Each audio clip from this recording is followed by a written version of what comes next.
In this Inner Circle podcast, we dive into trying to find balance amidst relationship and career. We're looking at beauty and finding beauty in the chaos. and we kind of go through what worked for us as a family, how we raised our kids amongst the chaotic schedule of feature after feature. We talk about our failures. We talk about that wonderful communication and connection between your partner. What worked in the relationship and tips and things that we've learned over 35 years. All right, so let's dive in. Yes, let's get into it.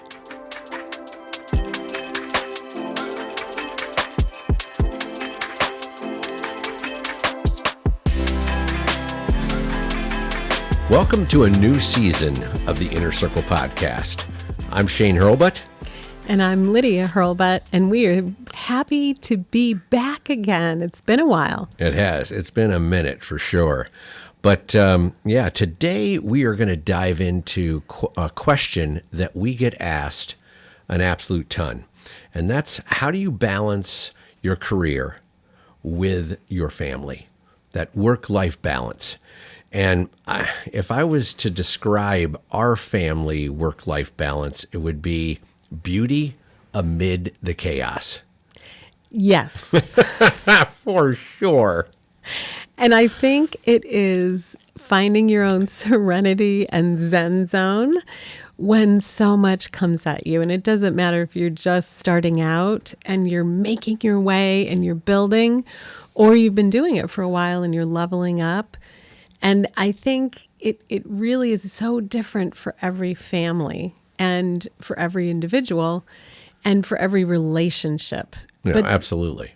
there are a few threads, I think, that we've learned over the years that seem to kind of be things to pay attention to and to see what works best for you. Yeah, and I think that, we have been, over the course of 30 plus years, finessing this, because it's like a roller coaster ride, I feel, because sometimes when I was really having to scrape and grab whatever I could and, try to take a movie after movie to build my resume, to get myself out there, to kind of make myself noticed.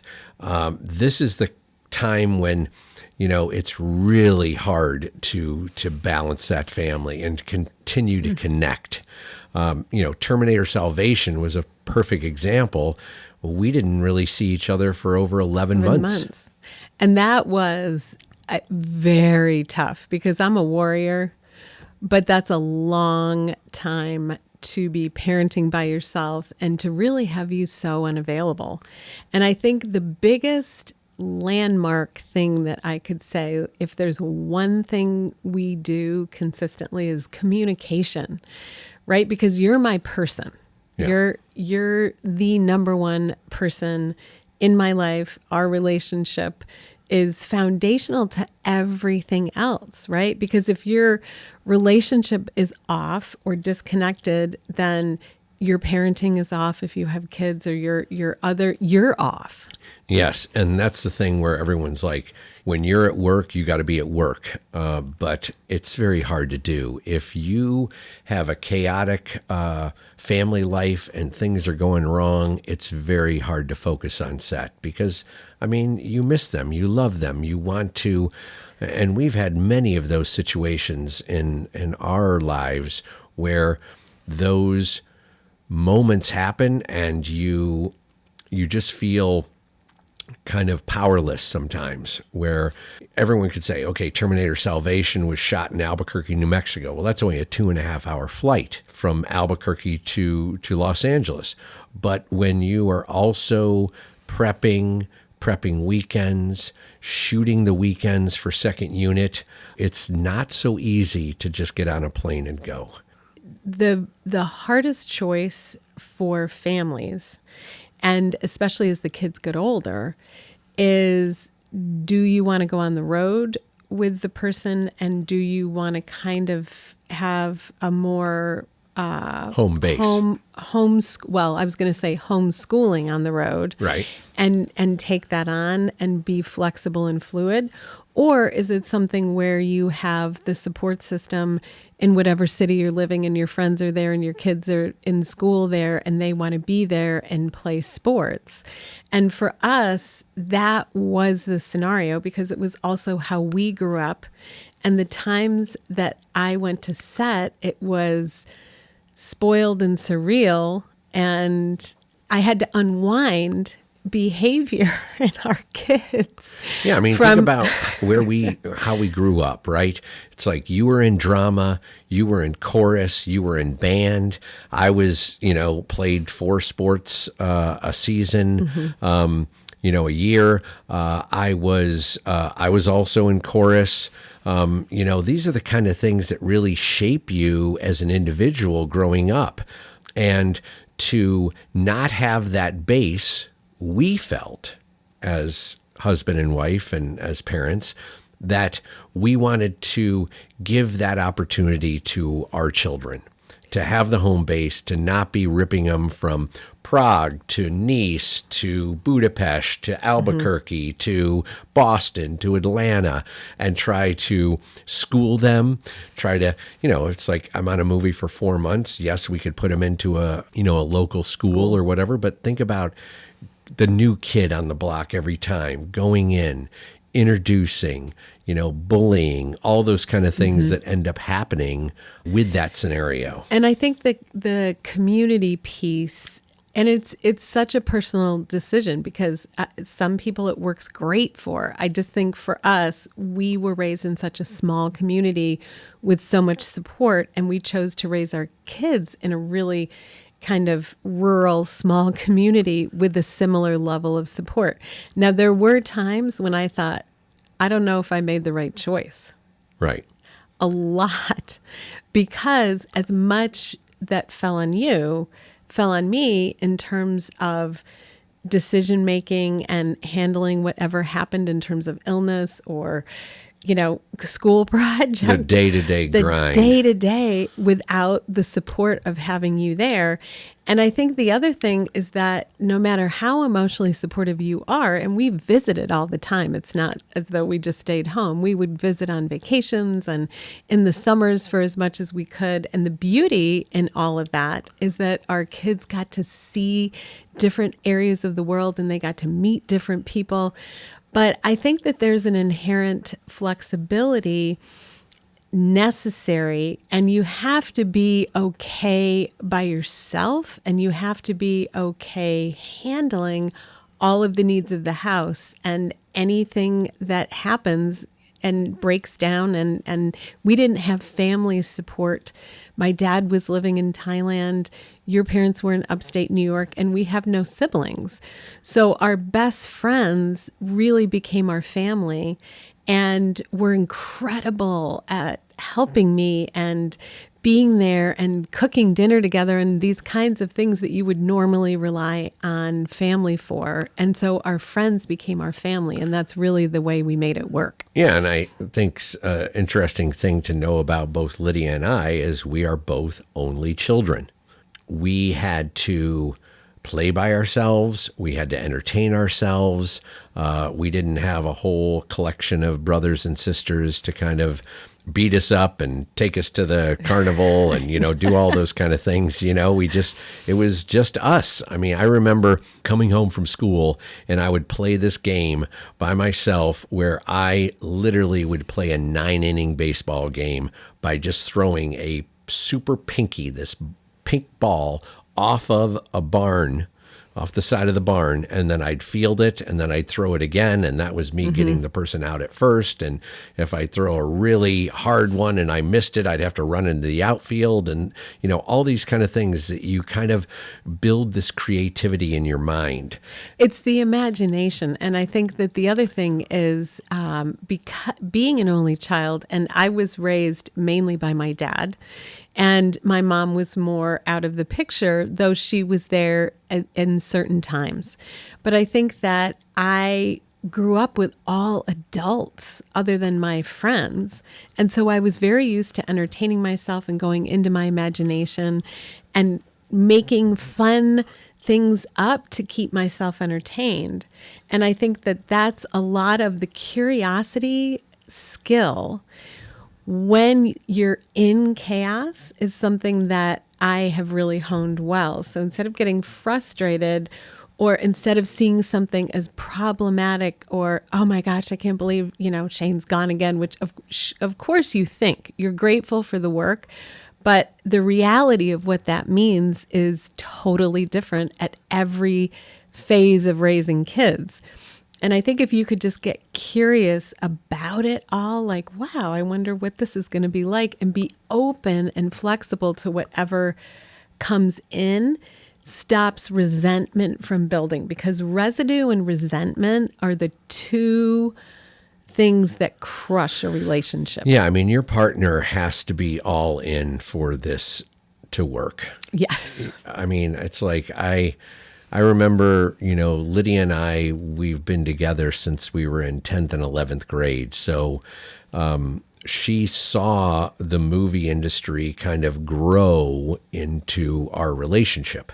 So you were able to see it and get more accustomed to the times away and everything. It wasn't like one day I was there and the next day I was gone. It was definitely a crawl, walk, run scenario to kind of get you acclimated to Yes. being by yourself a lot. And I was fiercely independent with my own career. Yeah. Right? So I was in graduate school in Virginia. We were commuting.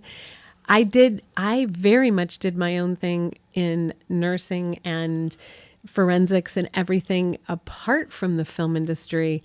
And so it worked perfectly because we were both so career focused for really the first 10 years. And we're never going to have kids because we realized that having kids would mean that to do the parenting that we wanted to do, one of us had to sacrifice, and we weren't ready to sacrifice for a really long time. Yeah, I mean, I have to say, I really thought we did that well.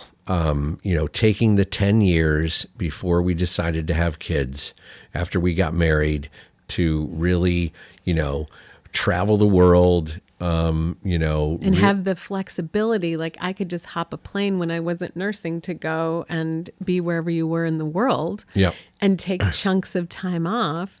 And so then by the time that we did decide, okay, let's jump in this. Let's jump in. And we really made the decision about who was going to stay home. It was not a sexist thing at all. It was literally who can make more money between the two of us. Right.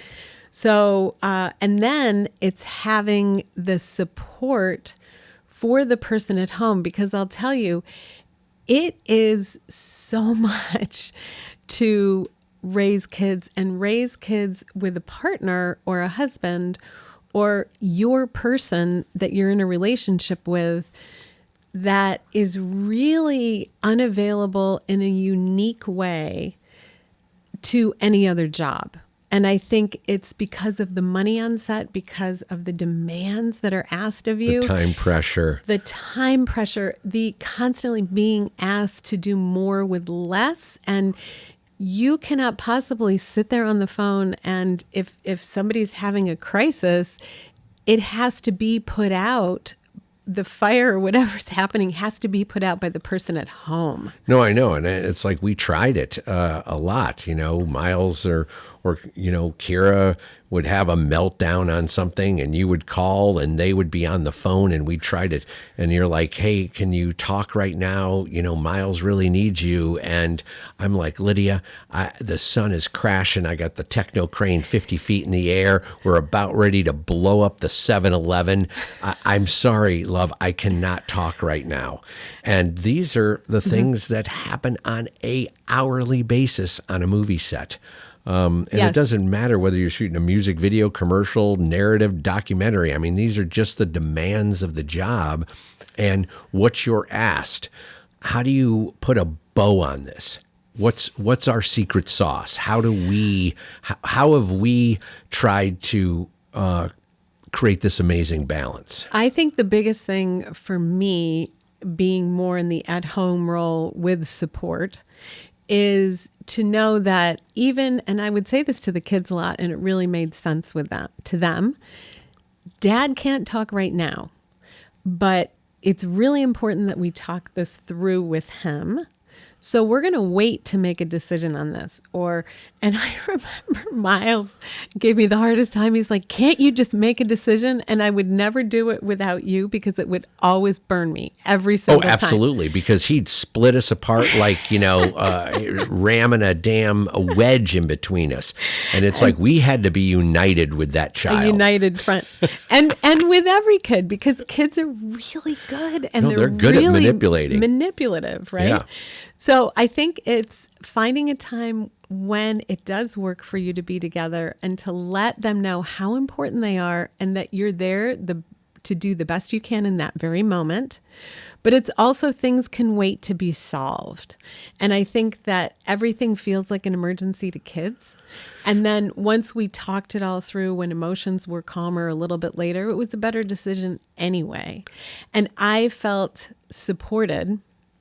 And some things even had to wait till the weekend, just depending on whatever was happening.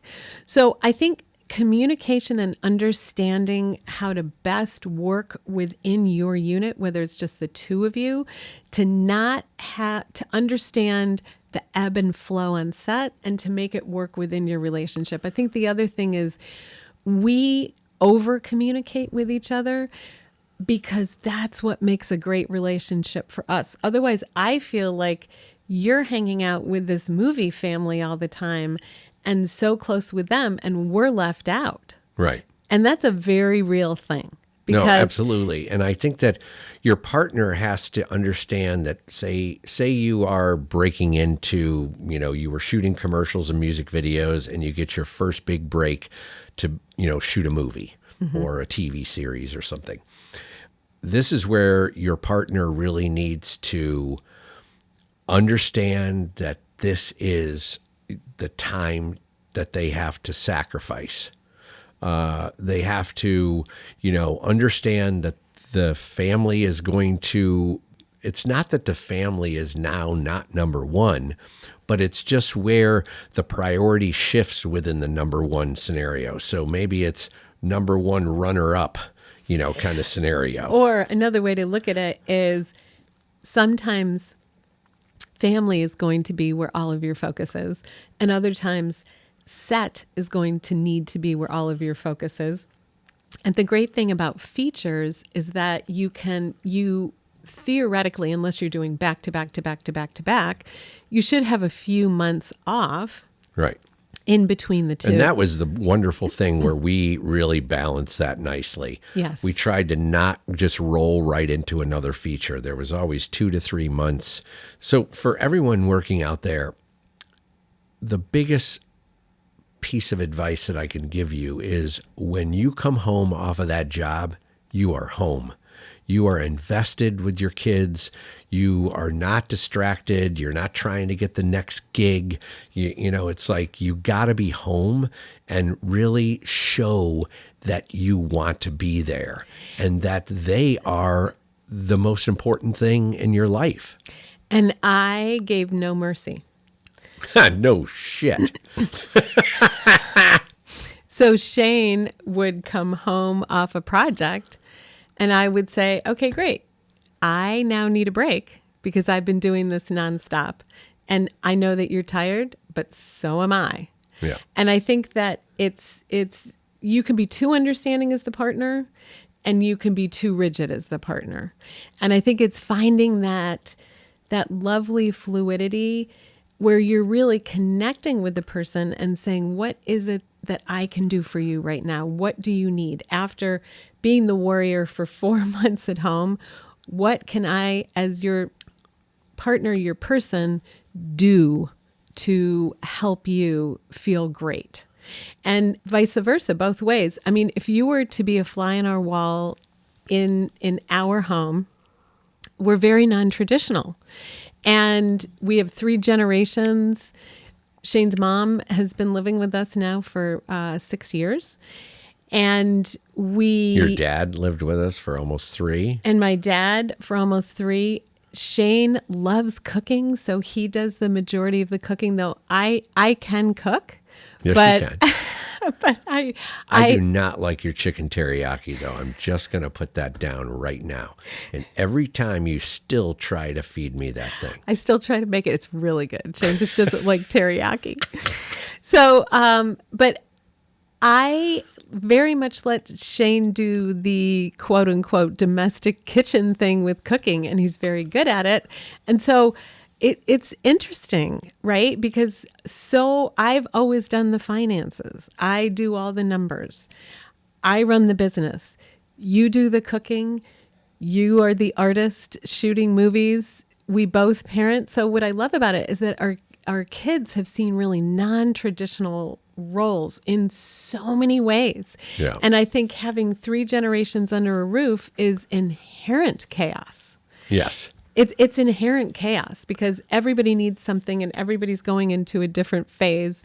And on top of that, you have your work that you're trying to juggle and everything coming at you last minute. And so it's figuring out to find those moments of beauty and gratitude and appreciation for the chaos. Oh my God, the chaos happened today.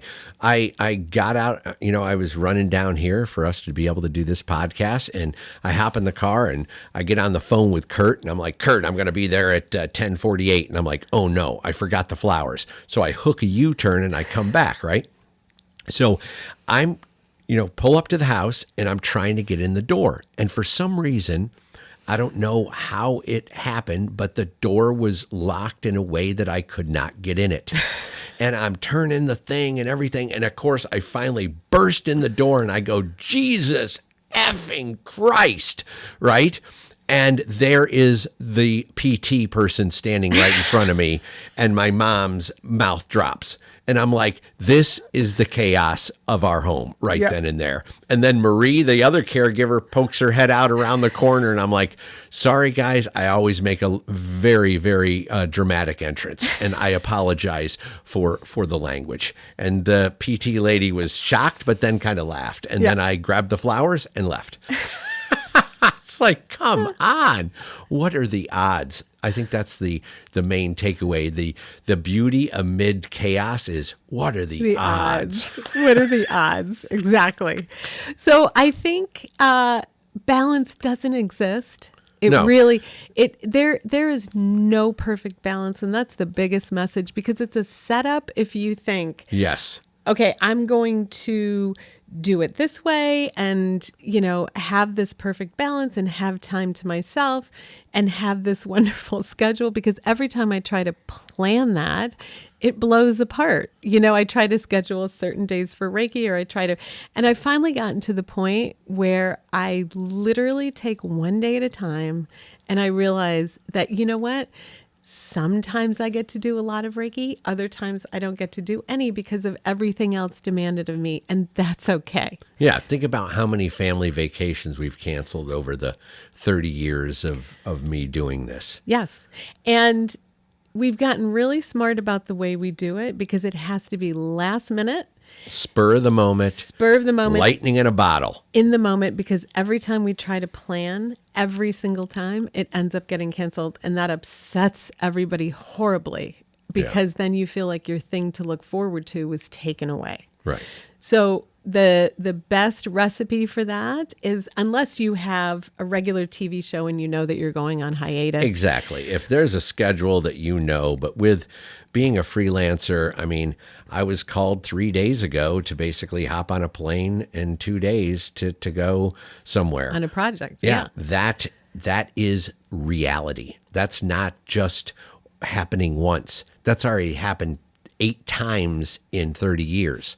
So, it's like having, I would say the best way to set yourself up for success is to really cherish those moments when you are off a project, and then seize the day or the weekend or the week to know that you're not going to, you have a break and you just act on it. It's not a big plan. It's not got all the bells and whistles of you're going to go on this bus tour, and then you're going to go on this, and then you're going to see that. And you don't book all these things. You can't book anything without travel insurance. Yeah, exactly. That's the one thing. Always buy the travel insurance. Oh my God. It has saved our butt every time. Yes. Yeah. And I think it's really, connection is number one. Cherishing your person is number two. And then really trying to shift priorities to meet the immediate need as much as you can, and let those in your life. And I've said this a lot. I will fail. I'm doing my best. I am literally trying so hard, and I'm doing my best, and I have too much on my plate. And so I'm going to drop balls. Oh, you would call me up on not on set, let's say, after we've wrapped, and you were like, I failed as a parent today. Oh yeah. And I mean, you get frustrated, or you take the bait and you get into the argument, and then at the end of the day, it's so horrible because you're like, wow, why did I do that? I was overtired. I was not at my best. It's been too many days. I haven't been able to pass somebody off. And I actually went back to the kids and said, you know what? I am so sorry. That was a really bad moment. And I wish I could take it back. But I think it's owning it. Yeah. And they really ended up respecting that. Like, I messed up and I want a do-over, because we all need do-overs. I want a do-over in that moment. And I want you to erase your brain from what just happened and give me the opportunity to do it the way I would have liked to have done it the first. And it's not like it's an apology. It's more like a do-over, which is really great. It's like you say, okay, I want to do this over. This is the way that I should have said this, or the way I should have reacted. Because, the apology thing of like, I'm so sorry, I shouldn't have done so, that just gets into the same thing. I love you. You got to mean it. Yes. Right. It becomes meaningless after a while. So it's like you have to own it. And owning it is by saying, I would like a do-over. Yes. This is the way I should have said this, and I should have reacted to what you said, or, whatever the situation is. Yeah. And we've done a ton. I think it's making it fun too, right? Like, I always said to the kids, especially when you were gone for long periods of time, it was really depressing to watch you go out the door with all the luggage. Yeah. And we would kind of all sit there and look at each other and be like, oh, Dad, Shane's gone for the next, 4 to 5 months. And as sad as I am to leave, I'm also so excited to get started because I absolutely love what I do. So that is the weird, it's such a, oh my God, it's like I'm crying inside and happy at the same time, But so what we did was, after you pulled away, I thought, we need something to look forward to. We absolutely need something fun to do today. We need something to look forward to so that we're not just all sitting around depressed and wanting to cry, right? And so it's building in those moments to look forward to, something, whether it was like a play date with friends for the kids, or going to a museum. We loved that. Like, we would go to museums all over the world, and we love looking at art and children's museums, all of it, right? Yeah. Or going to an outdoor concert, or going to the park, or going swimming, whatever it is. It's building in something to look forward to for your psyche, and not just that kind of blah day. Yeah. And it's taken Lydia and I a while to really finesse this. I mean, when I was building my career and really trying to make a name for myself, we were communicating, but it was really difficult. And now I think that we've really found our rhythm, where it's like, one of the things that Lydia and I do is we try to, no matter where we are in the world, we try to do the same rituals, the same habits every single day. One of the rituals that we do is we both love to meditate. So when I wake up in the morning, the first thing I do is grab the phone to make sure there was some emergency Crisis that happened on set, like my pre-rig was not going well, or they got locked out and we're going to be delayed. You got to check your phone when you wake up first thing in the morning, because it could always be a shit show. So you got to, understand that. But once I see that there's no fire that I need to put out, I lay in bed and I just meditate. And I love this because trying to get Shane to meditate took a lot of years. More, it did, didn't it? We're going on like 25 years. You were so resistant to it. And it was so funny because I'm like, oh my gosh, the benefits are so great for your brain, so relaxed on set, so wonderful, right? And whether you do it for 5 minutes, 2 minutes, anything is better than nothing. So I'm very proud of that little rub off that I had. And then we stretch. If you can walk or whatever your exercise is, then do that. And it doesn't matter. This is the beauty of it. We don't have to do it at the exact same time, but we're each other's accountability partner for doing it. And I think that that's the biggest thing. We sync our watches, so we always know when Lydia finished her workout. Oh, she closed 3 rings. She won an award for the week. It's like this device is a communicator. Yes. Right? It's telling me, oh my God, and I see it as a motivation. I'm like, oh my God, she closed her rings. When I get home from set, I'm going to, power walk or whatever it is so I can close mine. So it's like these little devices and things that we've done. And then whatever meditation that we selected that day, I send it to Lydia in a text and she sends me hers. So we build our own little playlists on what we like. And I think, the other thing is just texting the person.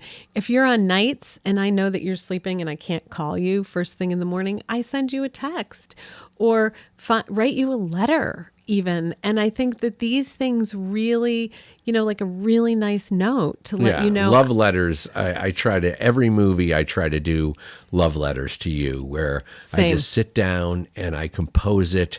I'm not distracted. I'm not pulled in 90 directions. And I just, pour my heart out to you and how much I miss you and how grateful I am for everything that you do and who you are. I mean, when you walk in, you light up the room. And when I'm not with you, and I come home to a empty apartment and I gotta cook my food and all this kind of stuff, I miss that ball of lightning that you walk in and light up the room. And I miss your positivity and just that like 5-year-old mentality that I think both of us have. Yeah. It's like, and I miss your humor and your wacky, zany, over the top. I'm definitely over the top. What do you call me? I'm extra. The hurricane. Well, oh yeah. Or you were so extra. It's ridiculous, right? But anyway, I think that it's finding what ways work for your relationship, and it's constantly keeping it fresh and constantly trying. We've been in this 35 years together. 35 married, years. And actually together over 40. That's a long time. And what happens with a lot of couples is you take the person for granted. You just don't really try anymore.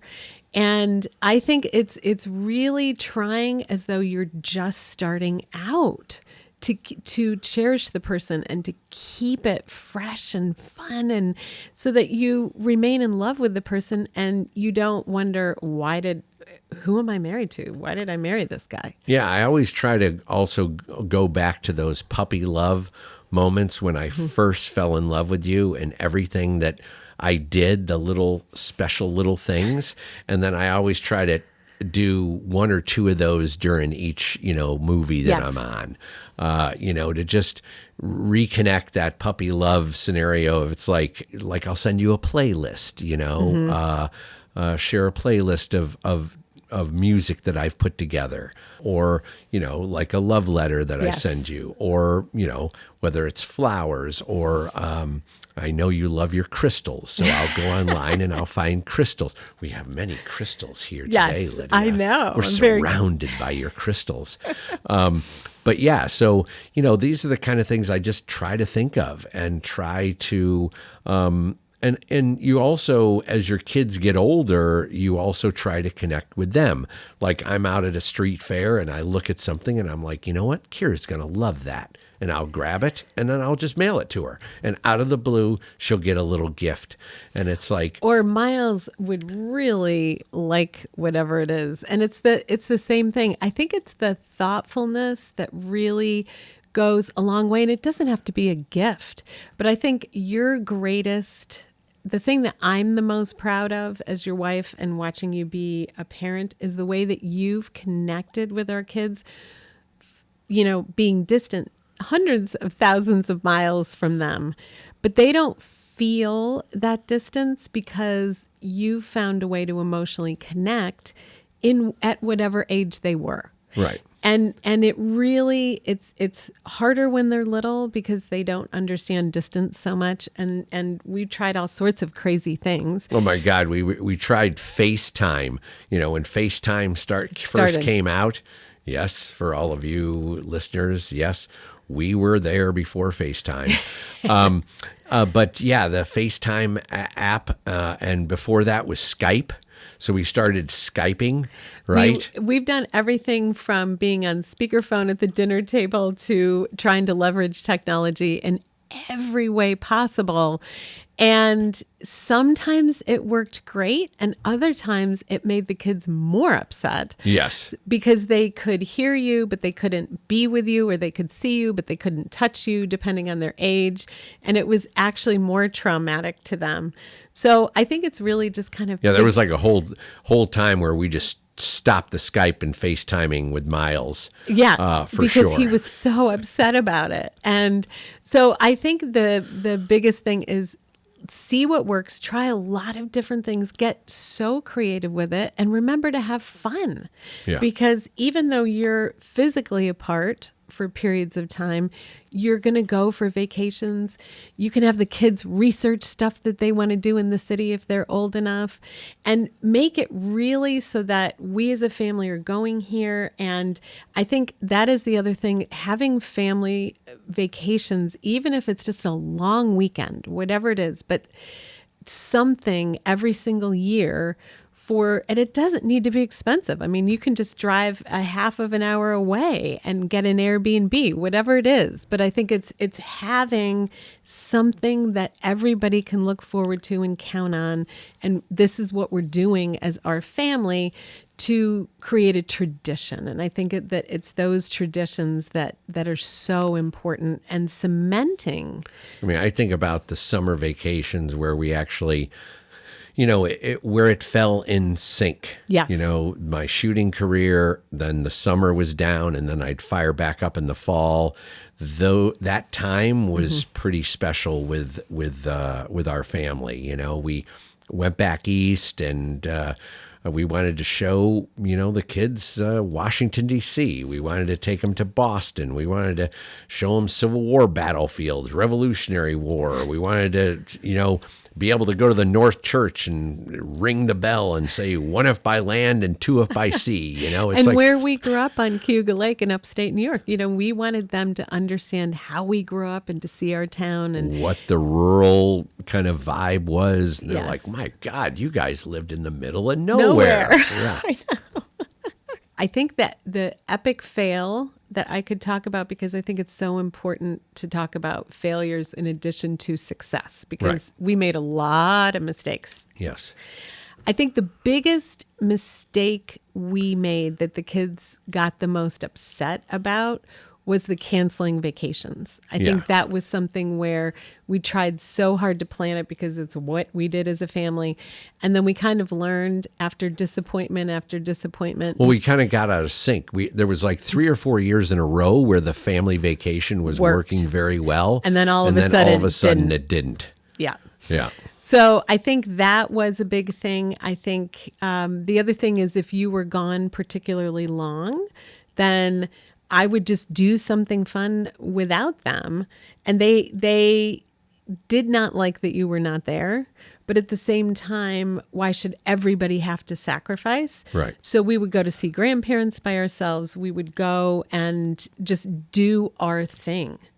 And I think that is, so it's not, you don't get into the scenario of, well, Shane's not there, so we can't do it, because then they would resent, well, why is he gone all the time? And why, And I'm, realizing as, somebody that's on set and being pulled in 90 different directions, I am also like, my God, I'm missing out on their lives. I'm missing out on your life and our lives together. Right.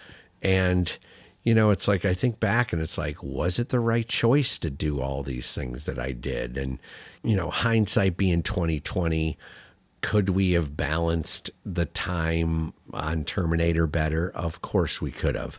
It's hard for me to say no because I don't like being told no. Right. I don't like being told no by the producer. No, Shane, we can't afford that. No, we can't have that C camera crew. No, we're not going to get the Russian arm.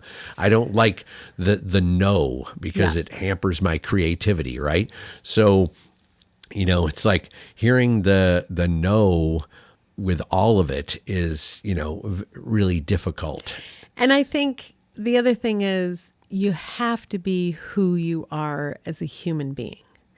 Okay, you are meant to shoot feature films.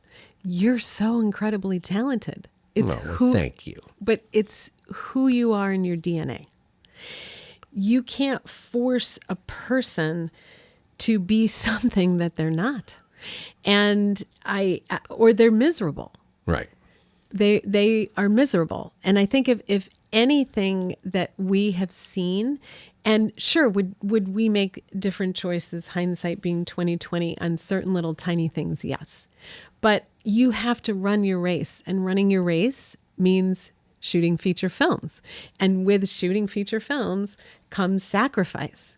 And just as I have to be who I am to be able to explore different wellness things and keep learning and growing as a person and challenging myself. And that's my DNA. And I think our kids have always seen, and our family has always seen, amidst all of the chaos and craziness, that these are two really happy people who love each other, who love what they're doing in life, and at the end of the day really lived it so fully and are not scared to try things, to try a business. I think that's what you model versus limiting yourself or being angry or resentful or not trying something. It's like living life full on and out seize loud. The day and, live that day like it's your last. I mean, as a family, we have practiced that wholeheartly. It's like, because time is precious, and we all are getting up in age, and we all know that we've passed our 50%, right? In terms of time left. Yes, exactly. And it's like I really have the last 5 years. I've really felt like we have fallen into a beautiful, sync and understanding each other and really communicating, and the kids are we're watching them grow and become these incredible adults, young adults, and I think that, okay, if this happened when we still were plagued with failures all the way, I think the core of us loving each other and seeing the happiness of just the day-to-day that the kids witnessed, I think that's what is going to be the takeaway, and why I think they've turned into really great young adults and will continue to. I think so too. And I think to bring it full circle back to the relationship, I think it's bringing out the best in the other person. Right, in each other. in each Yeah. other. Because as a couple, you either grow together or you grow apart, period, the end. And I think it's really, what can I do to bring the best out in you and vice versa and still maintain my essence? Exactly. And open your mind to, you know, the to change and to not be so regimented and this is the way it goes. You know, it's like you gotta, what do we call the flow? It's like that let go, let flow. You know, you just really need to have this, you know, be able to just move. It's just kind of a liquid environment where, you know, it's like sometimes the wave comes up here and then it goes over in here and I then you agree. just are reacting to that. I think that you got to go with the flow. You can't try to, I mean, what was that thing that you said about stress, your quote? It's stress comes from trying to make something that, Oh, yes. So stress is trying to change something that is. right. And that is such a brilliant quote. It's not perfect. But it is a brilliant quote from Eckhart Tolle. And it's you don't like what exists, and so you're trying to change it. And that creates incredible stress. Right. So I think it's bringing out the best in the person, being open, not living in fear, and realizing that, you know what, you don't have to have all the answers. No. I don't have so many answers. I am figuring things out on the daily, Right. and that's okay. And, you know, what we want to do is kind of show you what worked for us and where we failed.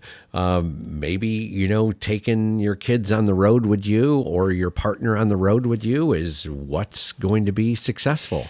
And You we know. want to hear from you all what has worked, what you've loved, what you wish you would have done differently, because that's how we all learn and support each other. And I think that that is so important, right?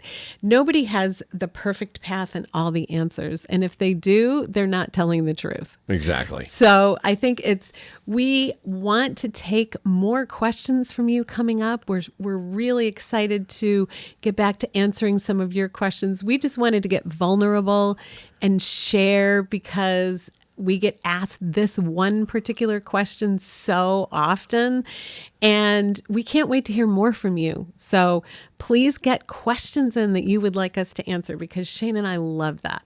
All right.